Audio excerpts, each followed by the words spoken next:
n'amusobozesa okukola byonna byakoze ebigasa Obuganda ne Uganda okutwalira ewamu. Ssaabasajja Kabaka tusaba Katonda akukwatireko kubanga okoze bulungi ate n'okubira abantu bo ne gavumenti omulanga okuba nti esoosowaza ebyobulamu. Ekyo kikulu nnyo, kikulu ddala. Tetulema kuyozayoza Ssaabasajja Kabaka olw'okuba amazaalibwa g'emyaka 65 ate n'okumwebaliza ku Katonda ebyo byonna byamusobozesezza mu buvunaanyizibwa bwe. Tusaba nno Mukama akutukuumire kuli mulamu bulungi, era tusaba Mukama akuwa amagezi gagawa musajja we Solomoni mu mirembe egy'edda. Tusaba Mukama akuyamba okulembe bulungi abantu bo. Tusaba Mukama akwongere emyaka emirala ndolondo ng'olamula Buganda. Wangaala Ayi Ssaabasajja. Mukama wange Ssaabasajja nkuyozayoza nnyo nnyini kutuuka ku mazaalibwa ago ag'omulundi guno. Oweereza bulungi Katonda, okulembedde bulungi abantu ba Buganda ne Uganda.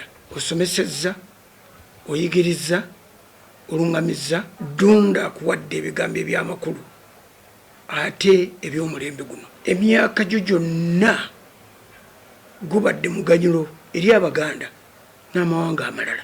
Nyongera okusaba Katonda nga bw'ali omulamu akwongera obuwangaazi, akwongera amagezi, akulaakulanye. Katonda akulaakulanye Buganda. Era nga minisita w'abavubuka n'abaana omubeezi mu ggwanga lyonna, ntwala omukisa guno okumwebaza olw'okubeera nti omulembe gwe yaguwa abavubuka.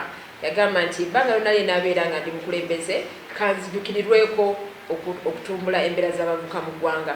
Era ffe ng'abayitako mu mikono gye nga tukyali bavubuka bato nnyo, tukimanye nti tuli kye tuli olw'okuba nti Ssaabasajja Kabaka yatukwatako n'atulaga okuweereza nga tusuubira mpeera, okuweereza oli mu bwanakyewa era n'okukola ng'oli mwetowaze.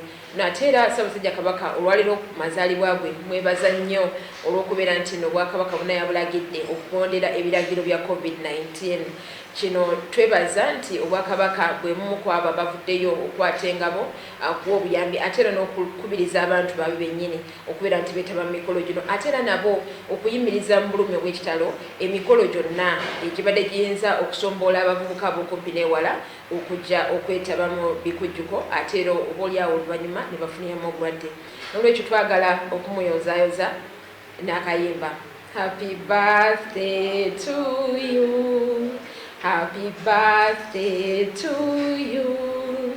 Happy birthday, dear Kabaka. Happy birthday to you. Amanya ze Jacob Siminyu, omwogezi wa Ministry ensonga z'omunda. Twala omukisa guno kuyozayoza Ssaabasajja olw'okutuuka ku mazaalibwa ag'enkaaga webale nnyo okulungamya Obuganda n'okulungamya eggwanga. Ssaabasajja wangaali. Frank Baine, Sekamo w'ekitongole ky'amakomera. Njagala kuyozaayoza Obuganda ne Ssaabasajja olw'okusobola kuba nti awezezza emyaka 65 egy'obuto. Tusiima byakoze nnyo okuba nti akuma Obuganda. Ssaabasajja awangaale.